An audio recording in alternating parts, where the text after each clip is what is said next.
Prime time ഫുട്ബോളിൻ്റെ മറ്റൊരു എപ്പിസോഡിലേക്ക് എല്ലാവർക്കും സ്വാഗതം. അപ്പം ഞാൻ ഇന്ന് സംസാരിക്കാൻ പോകുന്നത് ആഴ്സണൽ അത്ലറ്റിക്കോ മത്സരത്തെ പറ്റിയാണ്. ഇന്നലെ എമിറേറ്റ്സിലാണ് മത്സരം നടന്നത്. സത്യം പറഞ്ഞു കഴിഞ്ഞാൽ ആഴ്സണൽ അത്ലറ്റിക്കോനെ പത്തറ്റിക്കോ ആക്കി വിട്ടു എന്ന് തന്നെ വേണം പറയാം. 4-0. Wow! Arsenal one of the best team in the Europe. അതൊന്നും പറയില്ല. ഡിഫെൻസീവ്ലി, മിഡ്ഫീൽഡ്, അറ്റാക്കിംഗ് വൈസ് എല്ലാം കൊണ്ടും the best team in the Europe is Arsenal. അത് പലരും അത് പറയാൻ ചാൻസ് ഇല്ല. ഇംഗ്ലീഷ് മാധ്യമങ്ങളോ വേറെ മാധ്യമങ്ങളോ ആഴ്സണലിനെ വേണ്ടത്ര പ്രൈസ് ചെയ്യുന്നുണ്ടോ എന്ന് എനിക്ക് ഫീൽ ചെയ്തിട്ടില്ല. അത്ര പ്രൈസ് ചെയ്യുന്നത് ഞാൻ കണ്ടിട്ടുമില്ല. കാരണം as a Man United fan, English football ഞാൻ അത്ര വാച്ച് ചെയ്യുന്ന ഒരാളെന്ന രീതിയിൽ ഞാൻ പറയുകയാണ്, ആഴ്സണൽ ഈസ് നമ്പർ 1 നൗ. അതൊന്നും പറയില്ല. ഇപ്പോൾ അത് ഡിഫെൻസീവിൽ നോക്കിയാലും അറ്റാക്കിംഗ് വൈസ് നോക്കിയാലും നമ്മുടെ മിഡ്ഫീൽഡ് നോക്കിക്കഴിഞ്ഞാലും ആഴ്സണൽ എന്ന് പറയുന്നത് ബെസ്റ്റ് ടീമാണ്. ഇപ്പോൾ അർട്ടേറ്റയെ സഹായിക്കണം, ട്രോഫി വിൻ ചെയ്തില്ലേ സഹായിക്കണം എന്നൊക്കെ ആളുകൾ പറയുന്നുണ്ട്. ഞാൻ പറയുന്ന സഹായിക്ക് ചെയ്യരുതെന്നേ ഞാൻ പറയുള്ളൂ. കാരണം എങ്ങനെ കിടന്ന ആഴ്സണലാണ്. ഞാൻ ഓർക്കുന്നുണ്ട് ലക്കസേറ്റയും ഓബമിയാങ്ങും അങ്ങനെയുള്ള പ്ലെയേഴ്സൊക്കെ വന്ന് അടിയുണ്ടാക്കി പ്രശ്നങ്ങളുണ്ടാക്കിക്കൊണ്ടിരുന്ന ടീമാണ്.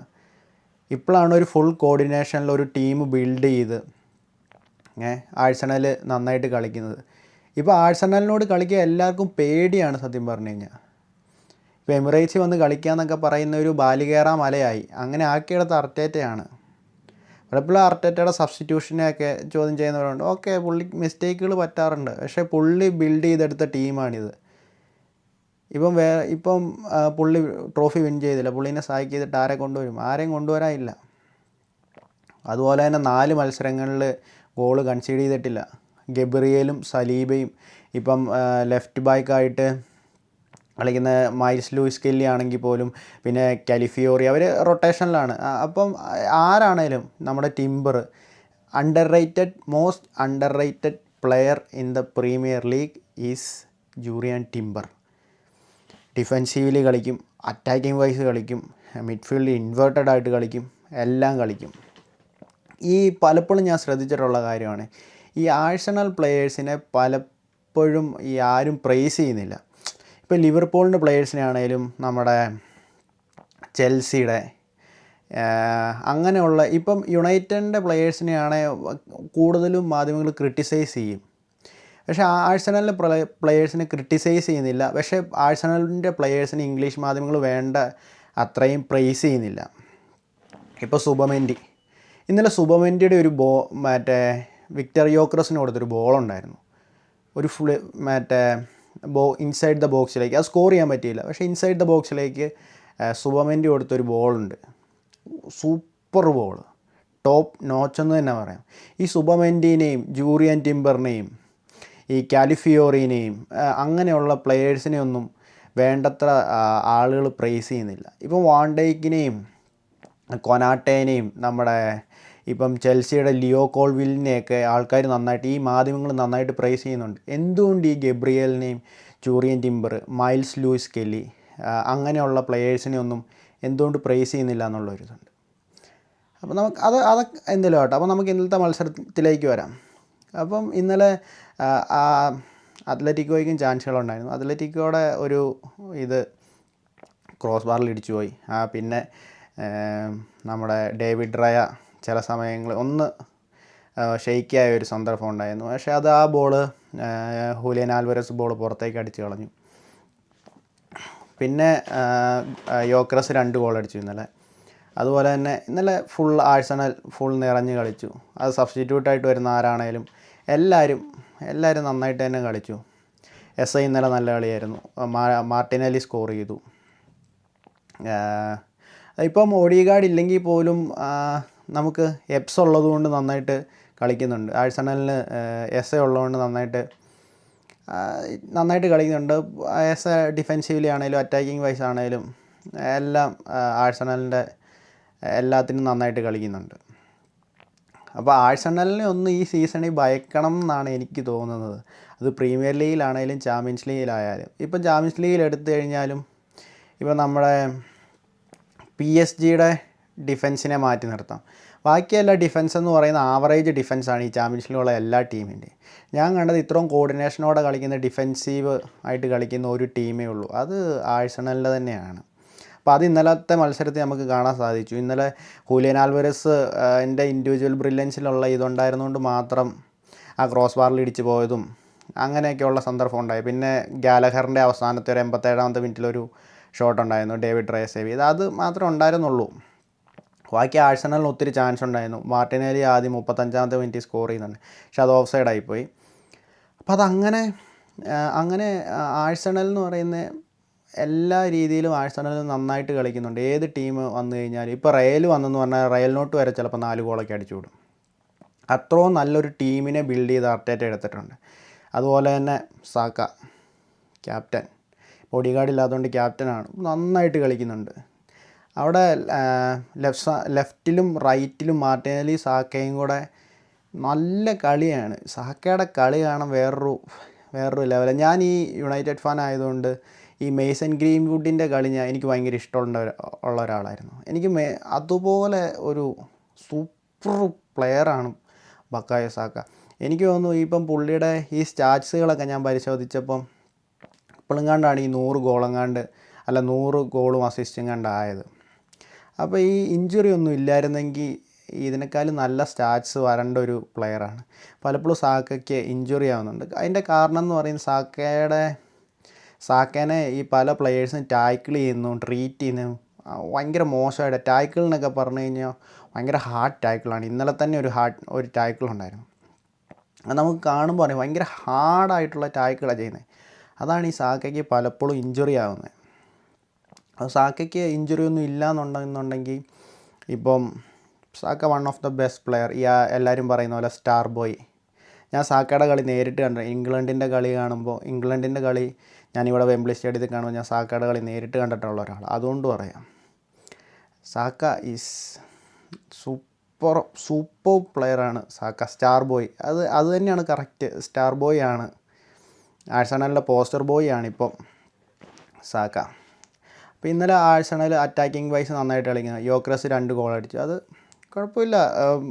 ഒത്തിരി മത്സരങ്ങളിൽ അടിക്കാതിരുന്നതാണ്. കോൺഫിഡൻസ് കിട്ടി, യോക്രസിന് കോൺഫിഡൻസ് കിട്ടി. ഇപ്പോൾ ഈ ആഴ്സണലിൻ്റെയൊക്കെ ഒരു ഗുണം എന്ന് പറഞ്ഞാൽ യോക്രസ് ഗോൾ അടിച്ചില്ലെങ്കിൽ പോലും സ്കോർ ചെയ്യാൻ വേണ്ടിയിട്ട് വേറെ ആൾക്കാരുണ്ട്. അതാണ് ഇപ്പം അങ്ങനെയുള്ള ടീമുകളൊക്കെ വളരെ കുറവാണ്. ഇപ്പം വേറെ ടീമിനെയൊക്കെ എടുത്തു കഴിഞ്ഞാൽ എക്സാമ്പിൾ പറയുകയാണെങ്കിൽ റയലിനാണ് എംബപ്പെ അടിച്ചില്ലെങ്കിൽ വേറെ ആരടിക്കും? അടിക്കാൻ ആളില്ല. അങ്ങനെ നോക്കുമ്പോൾ ആഴ്സണൽ മിഡ്ഫീൽഡിൽ നിന്ന് ഗോൾ വരുന്നുണ്ട്, സെറ്റ് പീസിൽ നിന്ന് വരുന്നുണ്ട്. അപ്പോൾ എല്ലാത്തിൽ നിന്നും ഗോൾ വരുന്നുണ്ട്. അപ്പോൾ എല്ലാവരും പറയും സെറ്റ് പീസ് എഫ് സി എന്ന് പറയുന്നുണ്ട്. അപ്പോൾ എനിക്ക് പറയേണ്ടത് അറിയാവുള്ള കഴിഞ്ഞ ദിവസം അർനെ സ്ലോട്ട് യുണൈറ്റഡിനെതിരെ ജയിച്ചപ്പോൾ ലോങ് ബോൾ കളിച്ചു, അല്ലെങ്കിൽ ലോ ബ്ലോക്ക് ഇട്ടു. ഇതും ഫുട്ബോളിലുള്ളതാണ്, സെറ്റ് പീസും ഫുട്ബോളിലുള്ളതാണ്. സെറ്റ് പീസ് എന്ന് പറയുന്നത് ഫുട്ബോളിൽ ഉള്ള ഇതാണ്. ഈ പെപ് ഗാർഡിയോള വന്നതിന് ശേഷമാണ് ഈ പൊസഷൻ ഫുട്ബോൾ എന്ന് പറഞ്ഞ് എല്ലാവരും ആ ടാക്ടിക്സ് പഠിച്ചത്. ഈ പണ്ടത്തെ കാലത്ത് ഈ ആഴ്സൺ വെങ്ങറൊക്കെ ചെയ്തുകൊണ്ടിരുന്നതെന്ന് പറയുന്നത് ഇത് തന്നെയാണ്. സെറ്റ് പീസും ലോങ് ബോളും അതൊക്കെയാണ് വേണ്ടത്. എല്ലാത്തിൽ നിന്നും ഗോൾ വേണം. സെറ്റ് പീസ് എന്ന് പറയുന്നത് അത്ര മോശമായിട്ടുള്ള കാര്യമല്ല. അത് അവരത്രയും ബിൽഡ് ചെയ്തെടുത്തൊരു ടാക്ടിക്സാണ്. ഇവർക്ക് ഈ ഓപ്പോസിഷൻ ടീമിന് ഈ ടാക്ടിക്സ് നേരത്തെ അറിയാമല്ലോ. അവർക്കന്ന് അതിനനുസരിച്ച് മാർക്ക് ചെയ്താൽ പോരെ എന്ന് പറയും. ഡിഫറെൻറ്റ് സ്ട്രാറ്റജി ഉപയോഗിക്കുന്നുണ്ട് ആഴ്സണൽ. അതുകൊണ്ടാണ് സെറ്റ് പീസിൽ അടിക്കുന്നത്. അത് സെറ്റ് പീസ് എഫ് സി എന്നൊന്നും വിളിച്ചിട്ട് കാര്യമില്ല. അത് അവരുടെ എബിലിറ്റി, അവർ സ്കോർ ചെയ്തു. നമുക്കൊരു എന്താ പറയുന്നത്, നമുക്കൊരു സ്ട്രാറ്റജി ഉണ്ട്, നമുക്കൊരു എബിലിറ്റി ഉണ്ട് സ്കോർ ചെയ്യാൻ വേണ്ടിയിട്ട്. അപ്പോൾ അത് വെച്ച് നമ്മൾ സ്കോർ ചെയ്യുക. അതിൽ ഇവരെ കളിയാക്കിയിട്ടൊന്നും കാര്യമൊന്നുമില്ല.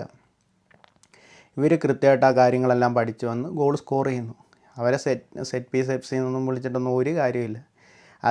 അത് ഈ വേറെ ഫാൻസുകാരാണ് വിളിക്കുന്നത്. യുണൈറ്റഡ് ഫാൻ ആയതുകൊണ്ട് എനിക്കറിയാമല്ലോ, എല്ലാവരും അങ്ങനെ തന്നെയാണ് സെറ്റ് പീസ് എഫ് സി എന്നാണ് വിളിക്കുന്നത്. അതൊന്നും പറഞ്ഞിട്ടൊന്നും ഒരു കാര്യമില്ല. ഗോൾ സ്കോർ ചെയ്യുക, 3 പോയിൻ്റ് കിട്ടുക, അത് ഇമ്പോർട്ടൻറ്റ് കാര്യമാണ്. അപ്പം ഇന്നലത്തെ മത്സരത്തിലേക്ക് വരുമ്പം അത്ലറ്റിക്കോടെ എന്ന് പറഞ്ഞു കഴിഞ്ഞാൽ ഡിഫൻസ് എംബാരസിങ് ആയിരുന്നു ഡിഫെൻസീവ്ലി. ഇപ്പോൾ എന്താ പറയുന്നത്, നമ്മുടെ സിമിയോണിയുടെ സെയിം ടാക്ടിക്സ് തന്നെ, ഡിഫെൻസീവ്ലി കളിക്കുക, അല്ലാതെ വേറെ ടാക്ടിക്സ് ഒന്നുമില്ല, കിട്ടുന്ന അവസരങ്ങൾ അടിക്കുക. ഞാൻ വിചാരിക്കുക ഈ ഹൂലിയൻ ആൽവരസ് ഇല്ലെങ്കിൽ അത്ലറ്റിക്കോ ഒക്കെ എവിടെ കിടക്കുന്നു.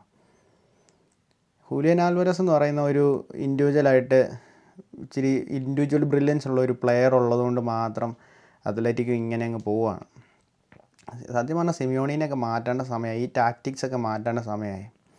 എപ്പോഴും ഡിഫെൻസീവില് കളിക്കുന്നു, അതൊന്നും ശരിയായിട്ടുള്ള ഇതേ അല്ല.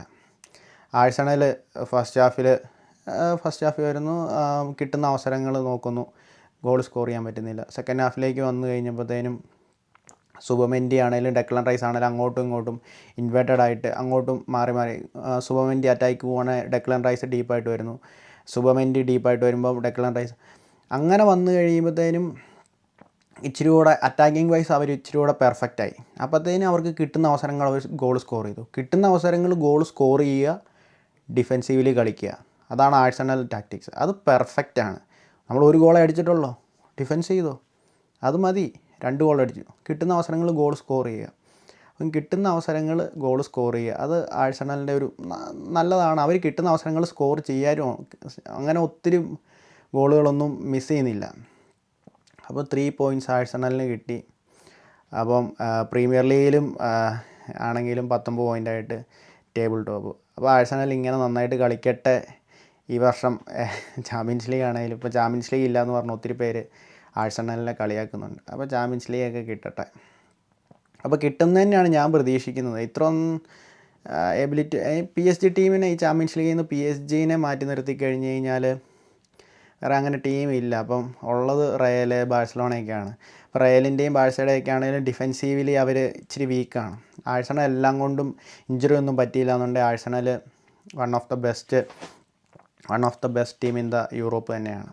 അപ്പോൾ ഡിഫെൻസീവ്ലി അറ്റാക്കിംഗ് വൈസും എല്ലാം അവർ നന്നായിട്ട് കളിക്കുന്നുണ്ട്. അപ്പോൾ ചാമ്പ്യൻസ് ലീഗും പ്രീമിയർ ലീഗും എല്ലാം കിട്ടട്ടെ.